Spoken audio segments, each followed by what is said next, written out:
L'histoire que vous allez entendre maintenant est basée sur des faits réels. Les noms des personnages ont été modifiés pour préserver leur identité. Dans l'histoire d'aujourd'hui, il a adopté le garçon rejeté, mais il n'a jamais imaginé que cela arriverait 20 ans plus tard. Prenez un moment pour réfléchir à la leçon que cette histoire va vous offrir et, si vous êtes capable de comprendre, commentez ci-dessous afin que plus de personnes comprennent, et partagez-la avec ceux que vous aimez. Merci et bonne histoire. Dans les rues animées du 18e arrondissement de Paris, un jeune garçon nommé Léo Beaufort grandissait avec une passion dévorante pour le basket-ball. Ses longues jambes et ses bras agiles semblaient avoir été sculptés par les dieux du sport eux-mêmes. Un soir d'été étouffant, alors que la ville scintillait sous les derniers rayons du soleil couchant, Léo driblait frénétiquement sur le terrain de basket du quartier. La sueur perlait sur son front, ses muscles tendus à l'extrême alors qu'il enchaînait les tirs parfaits. « Léo! Il est temps de rentrer !» cria sa mère depuis leur appartement au 4e étage. « Encore 5 minutes, maman » supplia-t-il, les yeux rivés sur le panier. Soudain, une voix grave retentit derrière lui. « Tu as un don, gamin. » Léo se retourna brusquement, surpris. Un homme imposant se tenait là, vêtu d'un costume élégant qui contrastait avec l'ambiance du quartier populaire. « Je m'appelle François Delacroix » dit l'homme en s'avançant. « Je suis recruteur pour l'INSEP. » Le cœur de Léo bondit dans sa poitrine.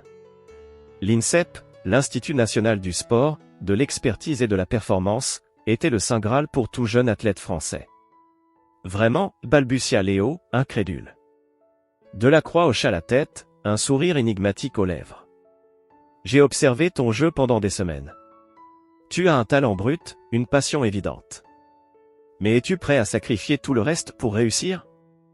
Les yeux de Léo s'enflammèrent d'une détermination farouche. Je suis prêt à tout, monsieur. Tout, insista Delacroix, son regard perçant semblant sonder l'âme du jeune garçon. Même à quitter ta famille, tes amis, tout ce que tu connais. Un silence pesant s'installa. Léo jeta un coup d'œil vers la fenêtre de son appartement, où sa mère l'attendait. Puis il regarda le ballon dans ses mains, sentant le poids de son rêve et de son avenir. Oui, répondit-il finalement, la voix tremblante mais résolue. Je suis prêt. Delacroix sourit, satisfait. Bien. Voici ma carte. Appelle-moi demain à 9 heures précises. Pas une minute de plus, pas une minute de moins. C'est ta seule chance. Sur ces mots, il tourna les talons et disparut dans la nuit parisienne, laissant Léo seul avec ses pensées tourbillonnantes. Cette nuit-là, Léo ne dormit pas. Il resta éveillé, les yeux fixés sur le plafond fissuré de sa petite chambre, imaginant le futur qui s'ouvrait devant lui. L'excitation et la peur se mêlaient dans son esprit, créant un cocktail enivrant d'émotions. À l'aube, il se leva silencieusement et se faufila dans la cuisine. Sa mère, Amélie, était déjà debout, préparant le petit déjeuner. « Maman, » commença Léo, la gorge serrée. « J'ai quelque chose à te dire. » Amélie se retourna, surprise par le ton sérieux de son fils. « Qu'est-ce qu'il y a, mon chéri ?» Léo prit une profonde inspiration et raconta sa rencontre avec Delacroix. Au fur et à mesure qu'il parlait, il vit le visage de sa mère passer de la surprise à l'inquiétude, puis à une résignation mêlée de fierté. « Oh, Léo, » murmura-t-elle, les larmes aux yeux. « Tu as toujours rêvé de ça, n'est-ce pas ?» Il hocha la tête, incapable de parler. Amélie s'approcha de lui et le serra dans ses bras. « Je savais que ce jour viendrait, » dit-elle doucement. « Tu as tellement de talent, mon fils. Le monde mérite de le voir. » À 8h59, les mains tremblantes, Léo composa le numéro de Delacroix. Chaque sonnerie semblait durer une éternité. « Allô ?» La voix grave du recruteur résonna dans le combiné. « Monsieur Delacroix ? C'est Léo Beaufort. Je suis prêt. »« Excellent, » répondit Delacroix. « Prépare tes affaires. Une voiture viendra te chercher dans 1 heure. Ta nouvelle vie commence maintenant, Léo. » Alors qu'il raccrochait, Léo sentit un frisson d'excitation et d'appréhension parcourir son corps. Il ne le savait pas encore, mais ce coup de fil allait changer le cours de sa vie à jamais. 1 heure plus tard, une berline noire s'arrêta devant l'immeuble. Léo, un sac de sport à la main, embrassa sa mère une dernière fois. « Je te rendrai fier, maman, » promit-il, la voix tremblante d'émotion. « Tu l'as déjà fait, mon chéri, » répondit Amélie, essuyant une larme. « Maintenant, va conquérir le monde. Léo monta dans la voiture, le cœur battant à tout rompre. Alors que le véhicule s'éloignait, il jeta un dernier regard à son quartier, à sa vie d'avant. Une page se tournait, et l'avenir, incertain mais prometteur, l'attendait. Le voyage vers l'INSEP fut silencieux, Léo perdu dans ses pensées. Lorsqu'ils arrivèrent enfin, il fut accueilli par Delacroix et un groupe d'entraîneurs à l'air sévère. « Bienvenue dans les grandes ligues, Léo, annonça Delacroix. Ici, tu vas être poussé au-delà de tes limites. Tu vas souffrir, tu vas douter, tu vas peut-être même vouloir abandonner. Mais si tu persévères, tu deviendras une légende. » Léo hocha la tête, déterminé. « Je suis prêt, monsieur. » « Nous verrons ça, répondit Delacroix avec un sourire énigmatique. « Que le jeu commence. » Et ainsi débuta l'ascension de Léo Beaufort, le prodige de Paris, vers les sommets du basket-ball français et mondial. Son voyage ne faisait que commencer, et les défis qui l'attendaient allaient forger non seulement un athlète exceptionnel, mais aussi un homme de caractère. Léo Beaufort, désormais âgé de 18 ans, avait passé les dernières années de sa vie à s'entraîner sans relâche à l'INSEP. Son talent brut s'était transformé en une machine bien huilée sur le terrain de basket. Cependant, rien ne l'avait préparé à ce qui l'attendait à l'université de Strasbourg. Le jour de son arrivée sur le campus, l'air était chargé d'électricité. Les feuilles d'automne dansaient dans le vent, comme pour annoncer un changement imminent. Léo, valise à la main, s'avança vers le bureau des sports, le cœur battant d'anticipation. « Ah, tu dois être Beaufort, gronda une voix derrière lui. Léo se retourna brusquement pour faire face à un homme imposant, aux cheveux gris coupés courts et au regard perçant. C'était Antoine Rousseau, le légendaire entraîneur de l'équipe de basket de l'université. « Oui, monsieur, répondit Léo, tendant la main. C'est un honneur de... » Rousseau l'interrompit d'un geste brusque. « Garde tes politesses, gamin. Ici, ton passé ne signifie rien. Ton palmarès à l'INSEP? Je m'en fiche. Tes records? Ils ne valent rien sur mon terrain. » Léo sentit son estomac se nouer. Ce n'était pas l'accueil auquel il s'attendait. « Suis-moi, ordonna Rousseau, tournant les talons sans attendre de réponse. Ils traversèrent le campus en silence, Léo trottant pour suivre le pas rapide de l'entraîneur. Finalement, ils arrivèrent au gymnase, un bâtiment imposant qui semblait défier le ciel. À l'intérieur, l'équipe s'entraînait déjà. Le bruit des ballons rebondissant sur le parquet et des chaussures crissant résonnait dans l'espace. « Écoutez tous » cria Rousseau, sa voix portant au-dessus du vacarme. L'activité cessa immédiatement. « Voici notre nouvelle recrue, Léo Beaufort. Certains d'entre vous ont peut-être entendu parler de lui. Oubliez tout ça. Ici, il n'est rien de plus qu'un freshman comme les autres. » Léo sentit tous les regards se tourner vers lui, certains curieux, d'autres hostiles. « Beaufort, continua Rousseau, montre-nous ce que tu sais faire. » Un contre un avec Durand. Un jeune homme grand et musclé s'avança, un sourire narquois aux lèvres. « Avec plaisir, coach. » Le duel qui s'ensuivit fut brutal. Durand jouait avec une agressivité que Léo n'avait jamais rencontrée auparavant. Chaque mouvement, chaque contact était un défi. Léo, malgré son talent, se retrouva rapidement dépassé. « C'est tout ce que tu as dans le ventre ?» Le prodige, railla Durand après avoir marqué un panier particulièrement spectaculaire. Léo, essoufflé et frustré, jeta un coup d'œil à Rousseau. L'entraîneur l'observait, impassible. « Assez, dit finalement Rousseau après plusieurs minutes de jeu, Beaufort, dans mon bureau. Maintenant. » Le cœur lourd, Léo suivit l'entraîneur, conscient des regards moqueurs de ses nouveaux coéquipiers. Une fois dans le bureau, Rousseau se laissa tomber dans son fauteuil, fixant Léo d'un regard impénétrable. « Tu pensais que ce serait facile, n'est-ce pas ?» demanda-t-il finalement. Léo baissa les yeux. « Non, monsieur, mais je... »« Tu quoi ?» l'interrompit Rousseau. « Tu pensais que ton talent naturel suffirait? Que ton nom et ta réputation t'ouvriraient toutes les portes? Non, je... » « Écoute-moi bien, Beaufort, gronda Rousseau, se penchant en avant. Je me fiche de qui tu étais avant. Je me fiche de ce que les journaux disent de toi. Ici, tu n'es rien. Tu dois tout prouver, chaque jour, chaque minute. » Léo sentit la colère monter en lui. « Mais pourquoi? J'ai travaillé dur pour arriver ici. J'ai sacrifié. Sacrifié, éclata de rire Rousseau. Tu ne sais rien du sacrifice, gamin. Tu crois que le basket, c'est juste un jeu? C'est la vie. C'est la mort. C'est la gloire et la chute. Et je suis là pour m'assurer que tu comprennes ça avant qu'il ne soit trop tard. Un silence pesant s'installa dans le bureau. Léo, les poings serrés, luttait contre les larmes de frustration qui menaçaient de couler. Pourquoi m'avoir recruté si vous me détestez tant, demanda-t-il finalement, la voix tremblante. Le visage de Rousseau s'adoucit légèrement. Je ne te déteste pas, Beaufort. Je vois en toi un potentiel brut, un diamant qui a besoin d'être taillé. Mais pour révéler ta vraie valeur, il faut d'abord briser l'image que tu as de toi-même. Il se leva et s'approcha de Léo, posant une main sur son épaule. Tu as du talent, c'est indéniable. Mais le talent ne suffit pas. Il te faut du cœur, de la détermination, et la volonté de te surpasser chaque jour. Léo leva les yeux, rencontrant le regard de Rousseau. Pour la première fois, il y vit non pas de la dureté, mais une lueur de défi et peut-être même, d'espoir. Alors, Beaufort, continua Rousseau, es-tu prêt à tout recommencer à zéro?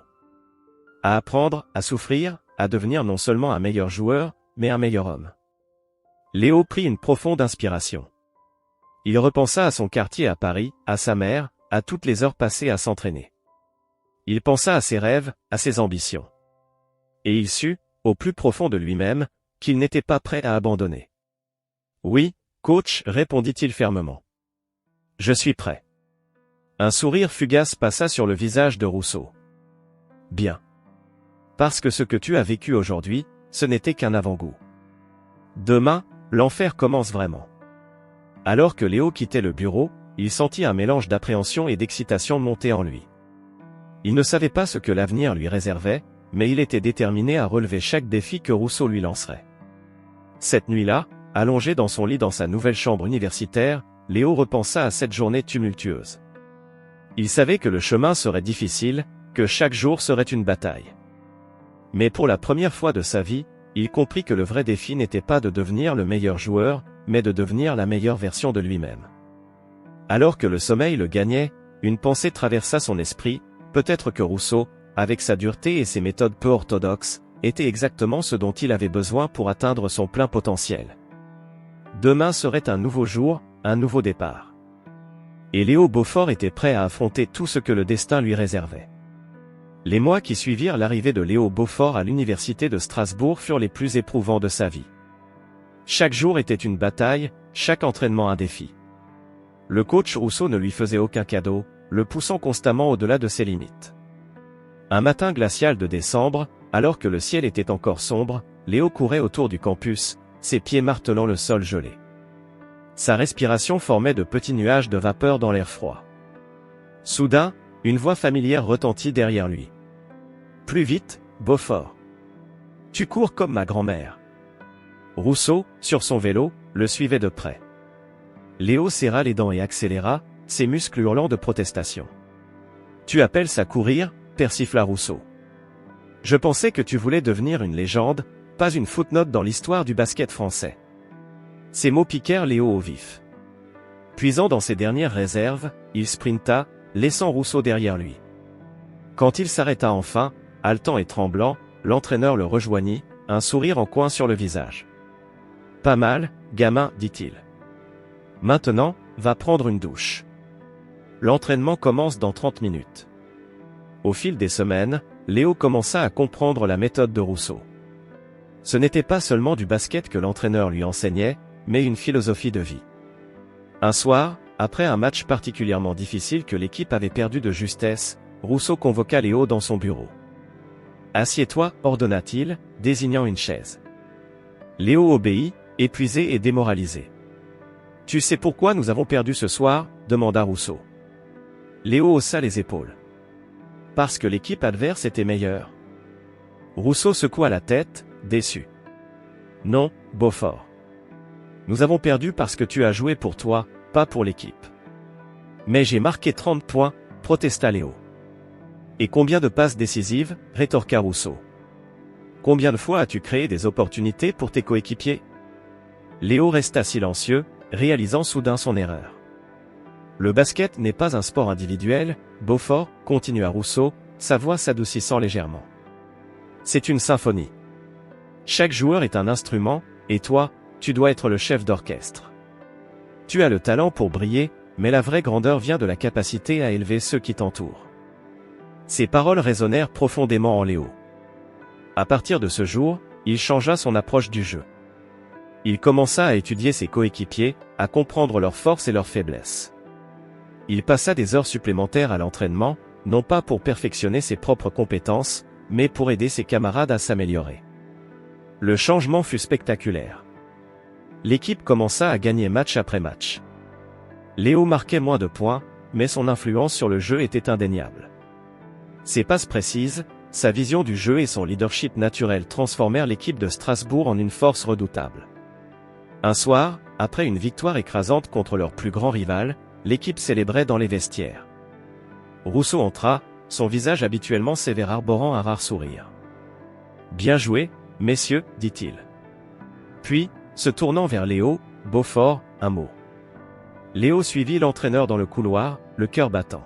« Tu as compris, dit simplement Rousseau. »« Compris quoi, coach ?» demanda Léo, confus. « La leçon la plus importante. Le basket, comme la vie, n'est pas une question de gloire personnelle. C'est une question d'impact. De laisser un héritage. » Pour la première fois, Léo vit une lueur de fierté dans les yeux de son mentor. Ce moment valait plus que tous les trophées du monde. La saison continua, et l'équipe de Strasbourg devint la sensation du championnat universitaire. Les journalistes commencèrent à affluer, tous voulant interviewer le prodige Léo Beaufort. Mais à chaque fois, Léo redirigea l'attention vers ses coéquipiers et son coach.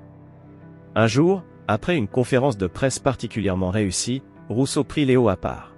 « Tu sais, Beaufort, dit-il, quand tu es arrivé ici, je pensais que tu n'étais qu'un gamin talentueux avec un ego surdimensionné. Mais tu m'as prouvé le contraire. » Léo sentit une boule se former dans sa gorge. « Merci, coach. C'est grâce à vous que... » Rousseau l'interrompit d'un geste. « Non, c'est grâce à toi. Tu as choisi d'écouter, d'apprendre, de grandir. Peu de gens ont ce courage. » Il marqua une pause, semblant chercher ses mots. « Tu sais, Beaufort, dans ma carrière, j'ai entraîné des centaines de joueurs. Mais toi, tu es spécial. Tu as quelque chose que je n'ai vu que chez les plus grands. Une combinaison rare de talent, de travail acharné et d'humilité. » Léo était sans voix. Venant de Rousseau, ces mots valaient plus que tout l'or du monde. « Mais ne va pas croire que ça signifie que je vais te ménager, » ajouta rapidement Rousseau, un sourire malicieux aux lèvres. « Demain, je veux te voir sur le terrain à 5 heures du matin. On a encore du travail. » Léo sourit, reconnaissant. « J'y serai, coach. Vous pouvez compter sur moi. » Alors que la saison touchait à sa fin, Strasbourg se retrouva en finale du championnat national. La veille du grand match, Léo ne parvenait pas à dormir. Il se rendit au gymnase, espérant calmer ses nerfs en tirant quelques paniers. À sa grande surprise, il y trouva Rousseau, assis seul dans les gradins. « Coach » appela doucement Léo. Rousseau leva les yeux. « Ah, Beaufort. Je me doutais que tu viendrais ici. » Léo s'assit à côté de son mentor. Pendant un long moment, ils restèrent silencieux, contemplant le terrain vide. « Tu sais, Beaufort, dit finalement Rousseau, le basket est plus qu'un jeu. C'est une métaphore de la vie. Il y a des hauts et des bas, des victoires et des défaites. Mais ce qui compte, ce n'est pas le score final. C'est la façon dont tu joues le jeu. » Il se tourna vers Léo, son regard intense. « Demain, quoi qu'il arrive, je veux que tu te souviennes de ça. Joue avec ton cœur. Joue pour tes coéquipiers. Joue pour l'amour du jeu. » Léo hocha la tête, ému. « Je le ferai, coach. Je vous le promets. » Le lendemain, dans un gymnase bondé et bruyant, Strasbourg affronta son adversaire dans un match épique. Léo joua le meilleur match de sa vie, non pas en marquant le plus de points, mais en orchestrant le jeu, en créant des opportunités pour ses coéquipiers, en défendant avec acharnement. Dans les dernières secondes, alors que le score était serré, Léo eut l'occasion de prendre le tir de la victoire. Mais au lieu de cela, il fit une passe à un coéquipier mieux placé. Le ballon traversa l'air comme au ralenti, avant de traverser le filet au moment même où le buzzer retentissait. Le gymnase explosa de joie. Strasbourg était champion national. Au milieu de la célébration frénétique, Léo chercha Rousseau du regard. L'entraîneur se tenait à l'écart, un sourire fier aux lèvres. Leurs yeux se croisèrent, et dans ce moment, aucun mot n'était nécessaire. Léo Beaufort était devenu plus qu'un simple joueur de basket. Il était devenu un leader, un exemple, une inspiration. Son ascension vers la légende ne faisait que commencer, mais les bases étaient solidement posées. Grâce à Rousseau, il avait appris que la vraie grandeur ne se mesurait pas en points ou en trophées, mais en vie touchée et en leçons transmises. 5 ans s'étaient écoulés depuis la victoire historique de Strasbourg au championnat national.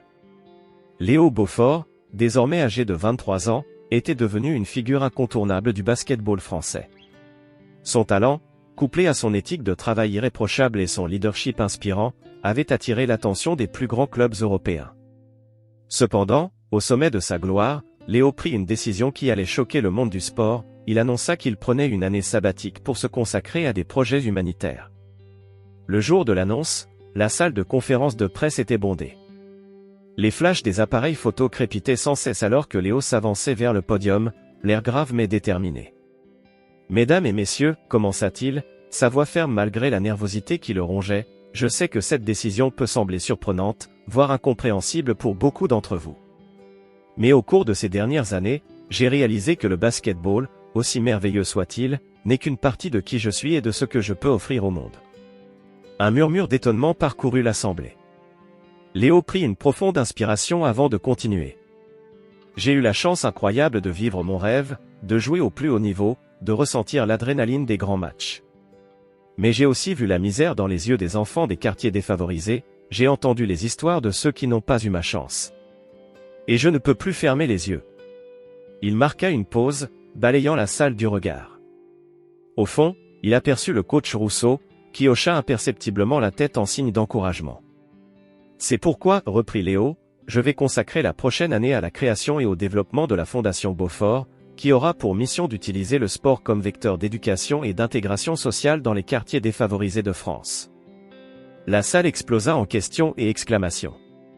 Les journalistes se bousculaient pour obtenir plus de détails, certains applaudissant l'initiative, d'autres exprimant leur scepticisme. Au milieu de ce tumulte, Léo resta calme, répondant patiemment à chaque question. Lorsqu'un journaliste lui demanda s'il ne craignait pas de compromettre sa carrière, Léo sourit doucement. « La vraie réussite, répondit-il, ne se mesure pas au nombre de trophées sur une étagère, mais à l'impact positif que l'on peut avoir sur la vie des autres. C'est une leçon que j'ai apprise de mon mentor, le coach Rousseau. » Dans les semaines qui suivirent, Léo se plongea corps et âme dans la mise en place de sa fondation. Il parcourut la France, visitant les quartiers les plus défavorisés, rencontrant des jeunes, écoutant leurs histoires, leurs rêves et leurs difficultés. Un jour, alors qu'il visitait une cité de la banlieue parisienne, il rencontra Malik, un jeune de 15 ans au regard dur et méfiant. « Pourquoi t'es là ?» demanda abruptement Malik. « T'es venu faire ta pub ?» Léo ne se laissa pas démonter. « Non, je suis venu écouter. Parle-moi de toi, Malik. De tes rêves, de tes galères. » Peu à peu, la carapace de Malik se fissura. Il parla de sa passion pour le basket, mais aussi du manque d'opportunités, de la discrimination, de la tentation de la délinquance. « Tu sais, dit Léo après l'avoir écouté attentivement, j'ai grandi dans un quartier pas si différent du tien. Je sais ce que c'est de se sentir piégé, de penser qu'on n'a pas de futur. » Les yeux de Malik s'écarquillèrent de surprise. « Vraiment ? Mais t'es une star maintenant. » Léo sourit. « Et toi aussi, tu peux devenir ce que tu veux. Le basket m'a sauvé, mais ce n'est pas le seul chemin. L'important, c'est de trouver ta passion et de travailler dur pour la réaliser. » Cette conversation marqua un tournant pour Léo. Il comprit que sa fondation devait aller au-delà du simple fait de fournir des équipements sportifs. Elle devait offrir un véritable accompagnement, un mentorat, une éducation. Au fil des mois, la Fondation Beaufort prit forme. Léo mit en place des programmes de tutorat, des ateliers de développement personnel, des stages en entreprise. Il mobilisa son réseau, convainquant d'anciens coéquipiers, des chefs d'entreprise, des artistes de s'impliquer dans le projet. Mais le chemin n'était pas sans obstacles.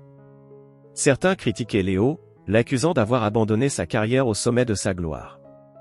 D'autres remettaient en question la viabilité de son projet. Un soir, épuisé et découragé après une journée particulièrement difficile, Léo reçut un appel inattendu. Beaufort, gronda la voix familière de Rousseau au téléphone. J'entends dire que tu commences à douter. Léo soupira. Coach, c'est plus dur que je ne le pensais. Parfois, je me demande si j'ai fait le bon choix. Il y eut un moment de silence, puis Rousseau reprit, tu te souviens de ce que je t'ai dit le premier jour à Strasbourg? Que le talent ne suffit pas, qu'il faut du cœur et de la détermination? Oui, coach. Eh bien, c'est encore plus vrai maintenant. Ce que tu fais, Léo, c'est plus important que n'importe quel match. Tu changes des vies. Ne l'oublie jamais. Ces mots ravivèrent la flamme en Léo. Il redoubla d'efforts, passant des nuits blanches à peaufiner ses programmes, à chercher des financements, à inspirer les jeunes qu'il rencontrait. Petit à petit, les résultats commencèrent à se faire sentir. Des jeunes qui avaient perdu tout espoir retrouvaient le goût des études. Des talents cachés étaient découverts et nourris. Des communautés entières commençaient à se transformer. Un an après le lancement de sa fondation, Léo organisa un grand événement pour célébrer les premiers succès et annoncer l'expansion du programme. La cérémonie eut lieu dans un gymnase rénové d'un quartier défavorisé de Paris. Alors qu'il montait sur scène pour prononcer son discours, Léo aperçut dans la foule des visages familiers, Malik, désormais étudiant en économie et mentor pour les plus jeunes, le coach Rousseau, un sourire fier aux lèvres, et des dizaines de jeunes dont les vies avaient été touchées par la fondation. Il y a un an, commença Léo, j'ai pris une décision qui a surpris beaucoup de gens. J'ai quitté les parquets pour me lancer dans une aventure incertaine. Aujourd'hui, je peux dire sans hésitation que c'était la meilleure décision de ma vie. Il fit une pause, balayant la salle du regard. Car ce que j'ai découvert, c'est que la vraie victoire ne se mesure pas en points marqués ou en trophées gagnés. Elle se mesure en vie changée, en rêves réalisés, en communauté transformée. Les applaudissements éclatèrent, remplissant le gymnase d'une énergie palpable. Léo sentit son cœur se gonfler d'émotion. Ce n'est que le début, conclut-il. Ensemble, nous allons continuer à construire un avenir meilleur, un jeune à la fois. Alors que la cérémonie touchait à sa fin, Léo fut approché par un journaliste qui lui posa une question qui le fit réfléchir. Monsieur Beaufort, après cette année sabbatique, allez-vous retourner au basket-ball professionnel? Léo sourit, réalisant qu'il connaissait déjà la réponse. Le basket-ball sera toujours une part importante de ma vie, répondit-il. Mais j'ai trouvé ma véritable vocation. Ma place est ici, à aider ces jeunes à réaliser leur potentiel, sur et en dehors du terrain. Cette décision marqua le début d'une nouvelle ère pour Léo Beaufort. Il n'était plus seulement un athlète de renom, mais un agent de changement, un mentor, un phare d'espoir pour des milliers de jeunes. 10 ans s'étaient écoulés depuis que Léo Beaufort avait quitté le monde du basket-ball professionnel pour se consacrer à sa fondation. Son travail avait transformé des milliers de vies, faisant de lui une figure respectée bien au-delà du monde du sport. Cependant, un appel inattendu allait bientôt le ramener sur les parquets, mais d'une manière qu'il n'aurait jamais imaginée. C'était une froide matinée d'automne lorsque le téléphone de Léo sonna. Le numéro affiché lui était inconnu, mais quelque chose le poussa à répondre. « Allô ?» dit-il, curieux. « Monsieur Beaufort ?» La voix à l'autre bout du fil était celle d'une femme, professionnelle mais teintée d'urgence. « Je suis Élise Durand, directrice de l'École nationale supérieure de basketball. Nous avons besoin de votre aide. » Intrigué, Léo écouta attentivement alors qu'Élise lui expliquait la situation. Le NSB, l'institution la plus prestigieuse pour la formation des futurs entraîneurs de basketball en France, traversait une crise sans précédent. Les résultats des dernières années étaient en chute libre, et la réputation de l'école était en jeu. Nous avons besoin de quelqu'un pour redresser la barre, conclut Élise. Quelqu'un qui comprend non seulement le basketball, mais aussi comment inspirer et transformer des vies. Nous avons besoin de vous, monsieur Beaufort. Léo resta silencieux un moment, pesant le pour et le contre. Sa fondation était stable maintenant, avec une équipe dévouée capable de gérer les opérations quotidiennes. Mais était-il prêt à replonger dans le monde du basketball à un tel niveau? Je ne suis pas sûr d'être la personne qu'il vous faut, commença-t-il, hésitant. Je n'ai jamais été entraîneur. C'est exactement pour cela que nous vous voulons, insista Élise. Vous apporterez une perspective fraîche, une vision qui va au-delà du simple jeu. Vous avez prouvé que vous pouvez inspirer et transformer des vies. C'est ce dont notre école a besoin. Après plusieurs jours de réflexion et de discussion avec ses proches, Léo accepta finalement le défi. Il se rendit à l'ENSB pour sa première journée avec un mélange d'excitation et d'appréhension. L'école était un complexe impressionnant, doté d'installations de pointe. Mais dès qu'il franchit les portes, Léo sentit que quelque chose n'allait pas. L'atmosphère était lourde, presque résignée. Lors de sa première réunion avec l'équipe pédagogique, Léo comprit l'ampleur du défi qui l'attendait. Les professeurs semblaient démotivés, certains même cyniques. Avec tout le respect que je vous dois, Monsieur Beaufort, lança un professeur âgé, que peut bien nous apporter quelqu'un qui a quitté le monde du basketball il y a 10 ans. Léo ne se laissa pas démonter. Je comprends votre scepticisme, répondit-il calmement. Mais le basketball n'est pas seulement un sport. C'est un outil pour forger des caractères, pour enseigner des valeurs, pour transformer des vies. Et c'est exactement ce que nous allons faire ici. Les jours suivants furent intenses. Léo passa des heures à observer les cours, à discuter avec les étudiants et les professeurs, à analyser les programmes. Il réalisa rapidement que le problème n'était pas un manque de compétences techniques, mais une perte de passion et de vision. Un soir, alors qu'il travaillait tard dans son bureau, Léo reçut une visite surprise. C'était Antoine Rousseau, son ancien coach, maintenant à la retraite. « J'ai entendu dire que tu avais accepté ce poste, dit Rousseau en s'asseyant. Je suis venu voir comment tu t'en sortais. » Léo soupira, se passant une main dans les cheveux. « C'est plus difficile que je ne le pensais, coach. L'école a perdu son âme. Je ne sais pas par où commencer. » Rousseau le regarda intensément. « Tu te souviens de ce que je t'ai dit il y a toutes ces années? Le basketball est une métaphore de la vie. Cette école a besoin de retrouver son cœur avant de pouvoir retrouver ses victoires. » Ces mots résonnèrent en Léo, lui rappelant pourquoi il avait accepté ce défi en premier lieu. Le lendemain matin, il convoqua une assemblée générale. Debout devant l'ensemble des étudiants et du personnel, Léo prit une profonde inspiration. « Je sais que beaucoup d'entre vous se demandent ce que je fais ici, commença-t-il. La vérité est que je me le suis demandé aussi. Mais aujourd'hui, je sais pourquoi je suis là. » Il fit une pause, balayant l'assemblée du regard. « Je suis ici pour vous rappeler que le basketball n'est pas qu'un simple jeu. C'est un art, une science, une philosophie de vie. Chacun de vous ici a le pouvoir de transformer des vies à travers ce sport.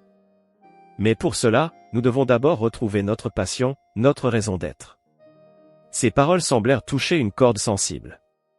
Il vit des étincelles s'allumer dans les yeux de certains, des dos se redresser, des visages s'animer. Dans les semaines qui suivirent, Léo mit en place une série de changements radicaux. Il réorganisa les programmes, mettant l'accent non seulement sur les aspects techniques du jeu, mais aussi sur le leadership, la psychologie sportive et l'impact social du basketball. Il invita des intervenants de tous horizons, des joueurs professionnels, des entraîneurs légendaires, mais aussi des psychologues, des travailleurs sociaux et des jeunes issus de sa fondation. Chacun apportait une perspective unique sur le pouvoir transformateur du sport. Léo encouragea également les étudiants à s'impliquer dans des projets communautaires, utilisant le basketball comme outil d'inclusion sociale. Il organisa des tournois caritatifs, des cliniques gratuites dans les quartiers défavorisés, des programmes de mentorat pour les jeunes à risque. Peu à peu, l'atmosphère à l'ENSB commença à changer. Les étudiants retrouvèrent leur passion, les professeurs leur enthousiasme. L'école bourdonnait d'une énergie nouvelle, d'un sens renouvelé de la mission. Cependant, le chemin n'était pas sans obstacles. Certains membres du conseil d'administration s'inquiétaient de ces changements radicaux, craignant qu'ils ne diluent l'excellence technique de l'école. Un jour, lors d'une réunion houleuse du conseil, un administrateur conservateur lança « Monsieur Beaufort, nous vous avons engagé pour former des entraîneurs de basketball, pas des travailleurs sociaux. » Léo resta calme, mais ferme. « Le rôle d'un entraîneur va bien au-delà de la simple tactique de jeu, répondit-il. Un grand entraîneur forme des individus complets, capables non seulement de gagner des matchs, mais aussi d'avoir un impact positif sur leur communauté. » Il poursuivit, sa passion évidente dans chaque mot, « Regardez les résultats. Nos étudiants sont plus motivés que jamais. Leurs compétences techniques se sont améliorées parce qu'ils comprennent maintenant le « pourquoi » derrière le « comment ». Ils ne jouent plus seulement pour gagner, mais pour quelque chose de plus grand qu'eux-mêmes. Ces arguments finirent par convaincre même les plus sceptiques. Le NSB commença à attirer l'attention nationale et internationale pour son approche innovante de la formation des entraîneurs. À la fin de la première année sous la direction de Léo, l'école organisa un grand événement pour célébrer ses réussites. Des centaines de personnes se rassemblèrent, étudiants, professeurs, anciens élèves, et même des figures importantes du basket-ball français et international. Alors que Léo montait sur scène pour prononcer son discours, il aperçut dans la foule des visages familiers, Malik, devenu un entraîneur prometteur, Élise Durand, rayonnante de fierté, et bien sûr, le coach Rousseau, un sourire satisfait aux lèvres. Il y a un an, commença Léo, on m'a demandé de venir ici pour sauver cette école. Mais la vérité est que cette école m'a sauvé. Elle m'a rappelé pourquoi j'étais tombé amoureux du basketball en premier lieu. Il fit une pause, son regard balayant la salle. Le basketball a le pouvoir de transformer des vies. Pas seulement celle des joueurs sur le terrain, mais celle de communautés entières. Et vous, futur entraîneur, avez le pouvoir de catalyser cette transformation. Les applaudissements qui suivirent étaient assourdissants. Léo sentit une vague d'émotion le submerger. Il avait retrouvé sa place dans le monde du basketball, non pas comme joueur, mais comme mentor, comme guide pour la prochaine génération. Alors que la cérémonie touchait à sa fin, Rousseau s'approcha de Léo. « Tu as bien travaillé, mon garçon, dit-il, sa voix rauque d'émotion. Tu as fait plus que sauver cette école. Tu as redéfini ce que signifie être un grand entraîneur. » Léo sourit, reconnaissant. « J'ai eu un bon professeur, répondit-il simplement. » Cette nuit-là, alors que Léo rentrait chez lui, il réfléchit à son parcours. Du jeune prodige des rues de Paris au directeur visionnaire de l'ENSB, chaque étape l'avait préparé pour ce moment. Il avait trouvé sa véritable vocation, former non seulement de grands entraîneurs, mais des leaders capables de changer le monde, un match à la fois. 5 ans s'étaient écoulés depuis que Léo Beaufort avait pris la direction de l'École nationale supérieure de basketball. Son approche révolutionnaire avait transformé l'institution, faisant d'elle un modèle d'excellence et d'innovation dans le monde du sport. Cependant, le destin avait encore une surprise en réserve pour Léo. Un matin d'hiver, alors que Paris s'éveillait sous un manteau de neige, Léo reçut un appel qui allait tout changer. C'était Antoine Rousseau, son ancien mentor, maintenant âgé de 85 ans. « Léo, dit Rousseau, sa voix inhabituellement faible. J'ai besoin de te voir. C'est important. » Inquiet, Léo se rendit immédiatement chez Rousseau. Il trouva son ancien coach assis dans un fauteuil, l'air fatigué mais les yeux toujours vifs. « Assieds-toi, mon garçon, dit Rousseau, désignant une chaise. Il est temps que je te raconte une histoire. Une histoire que j'aurais dû te raconter il y a bien longtemps. » Intrigué, Léo s'assit, attentif. Rousseau prit une profonde inspiration avant de commencer. « Il y a 40 ans, j'ai commis la plus grande erreur de ma carrière. J'entraînais alors l'équipe nationale, et nous étions en finale des Jeux Olympiques. Notre meilleur joueur, Philippe Moreau, s'était blessé à l'entraînement la veille du match. Les médecins m'avaient averti qu'il risquait une blessure grave s'il jouait, mais j'ai ignoré leurs conseils. J'ai fait jouer Philippe. » Rousseau fit une pause, ses yeux se voilant de regret. « Nous avons gagné la médaille d'or, mais à quel prix ? Philippe s'est gravement blessé pendant le match. Sa carrière était finie. » Léo écoutait, stupéfait. Il connaissait l'histoire de cette victoire olympique, mais jamais il n'avait entendu parler de ce côté sombre. Rousseau continua, « Cette décision m'a hanté pendant des années. J'ai quitté l'équipe nationale, incapable de faire face à ma culpabilité. C'est alors que j'ai pris la décision de devenir entraîneur universitaire, jurant de ne plus jamais sacrifier le bien-être d'un joueur pour une victoire. » Il regarda Léo droit dans les yeux. « C'est pour ça que j'ai toujours été si dur avec toi, Léo. Je voulais m'assurer que tu ne ferais jamais la même erreur que moi. Que tu comprendrais que le basket est plus qu'un simple jeu, que chaque joueur est plus qu'un simple pion sur un échiquier. » Léo était sans voix. Cette révélation jetait un nouvel éclairage sur toutes ces années de formation avec Rousseau. « Mais ce n'est pas tout, poursuivit Rousseau, sa voix tremblant légèrement. Philippe Moreau, c'était ton père, Léo. » Le monde sembla s'arrêter autour de Léo. « Mon père, balbutia-t-il, incrédule. » Rousseau hocha la tête. « Ta mère était enceinte de toi quand c'est arrivé. Philippe, incapable de faire face à la fin de sa carrière, est parti avant ta naissance. Je me suis senti responsable. J'ai veillé sur toi de loin, attendant le bon moment pour te prendre sous mon aile. Les pensées de Léo tourbillonnaient. Toute sa vie, toute sa carrière prenait soudain un nouveau sens. Les larmes aux yeux, il regarda Rousseau, cet homme qui avait été plus qu'un simple coach, qui avait été un second père pour lui. « Pourquoi me le dire maintenant ?» demanda Léo, la voix brisée par l'émotion. Rousseau sortit une enveloppe de sa poche. « Ton père. Philippe, il est décédé la semaine dernière. Il m'a envoyé cette lettre pour toi. Je pense qu'il est temps que tu la lises. » D'une main tremblante, Léo prit l'enveloppe. Il l'ouvrit délicatement et commença à lire. « Mon cher fils, si tu lis ces mots, c'est que je ne suis plus de ce monde. Je sais que rien ne peut excuser mon absence dans ta vie, mais j'espère que cette lettre pourra au moins t'apporter quelques réponses. J'étais jeune et stupide quand je suis parti. La blessure qui a mis fin à ma carrière m'a brisé, non seulement physiquement, mais aussi mentalement. Je n'ai pas eu le courage d'affronter ma nouvelle réalité, de devenir père alors que je venais de perdre ce qui, je le croyais alors, définissait toute mon existence. Mais je t'ai suivi de loin, Léo. J'ai vu le joueur extraordinaire que tu es devenu, et plus important encore, l'homme remarquable que tu es. Tu as accompli ce que je n'ai jamais pu faire, utiliser le basketball non pas comme une fin en soi, mais comme un moyen de faire le bien autour de toi. Je sais que je n'ai aucun droit de te demander quoi que ce soit, mais j'ai une dernière requête. Dans le coffre-fort de ma banque, tu trouveras mon journal intime et ma médaille d'or olympique. J'aimerais que tu les aies. Peut-être qu'en lisant mes pensées, tu pourras comprendre, sinon pardonner, les choix que j'ai faits. Je suis fier de toi, mon fils. Plus que tu ne pourras jamais l'imaginer. Avec tout mon amour, ton père, Philippe.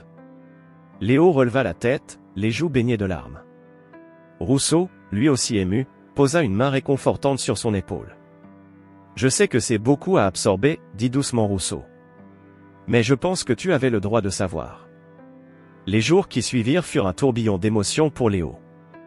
Il récupéra les affaires de son père, passa des heures à lire son journal, à découvrir l'homme qu'il avait été, ses luttes, ses regrets. Cette révélation aurait pu le briser, mais Léo choisit d'en faire une force. Il organisa une conférence de presse, où il partagea publiquement son histoire. « Le basketball m'a donné beaucoup, déclara-t-il devant une salle comble de journalistes et d'étudiants. Mais il m'a aussi pris beaucoup. Aujourd'hui, je comprends mieux que jamais l'importance de l'équilibre, de la santé mentale, de la vie au-delà du sport. » Il annonça la création d'un nouveau programme à l'ENSB, axé sur le bien-être des athlètes, la gestion du stress et la préparation à la vie après le sport. « Nous formons des entraîneurs, poursuivit-il, mais nous formons avant tout des êtres humains. Des individus qui comprennent que la valeur d'une personne ne se mesure pas à ses performances sur un terrain. » La réaction fut immédiate et overwhelmingly positive. Des athlètes du monde entier saluèrent son courage et son initiative. Quelques mois plus tard, lors de la cérémonie de remise des diplômes de l'ENSB, Léo monta sur scène, la médaille olympique de son père autour du cou. Cette médaille, dit-il aux diplômés, représente à la fois le triomphe et la tragédie. Elle nous rappelle que chaque victoire a un coût, et que notre devoir, en tant qu'entraîneur, est de veiller à ce que ce coût ne soit jamais trop élevé. Il balaya la salle du regard, voyant dans les yeux des étudiants la même passion, la même détermination qu'il avait eue à leur âge. « Vous êtes l'avenir du basketball, conclut-il. Mais plus important encore, vous êtes les gardiens de l'esprit du jeu. N'oubliez jamais que derrière chaque joueur, il y a un être humain. Chérissez-le, protégez-le, inspirez-le. C'est là que réside la vraie victoire. » Alors que les applaudissements retentissaient dans la salle, Léo sentit une profonde paix l'envahir. Son parcours avait été long et sinueux, rempli de triomphes et de tragédies, mais chaque étape l'avait mené à ce moment. Il avait trouvé sa véritable vocation, non pas simplement former des entraîneurs ou des joueurs, mais façonner une nouvelle génération de leaders, capables de voir au-delà du tableau des scores, de comprendre le véritable pouvoir transformateur du sport. Et tandis qu'il regardait les visages pleins d'espoir devant lui, Léo sut que l'héritage de son père, de Rousseau, et le sien propre, vivrait à travers ces jeunes. Le cercle était bouclé, mais un nouveau chapitre s'ouvrait, porteur de promesses et d'espoir pour l'avenir du basketball et au-delà.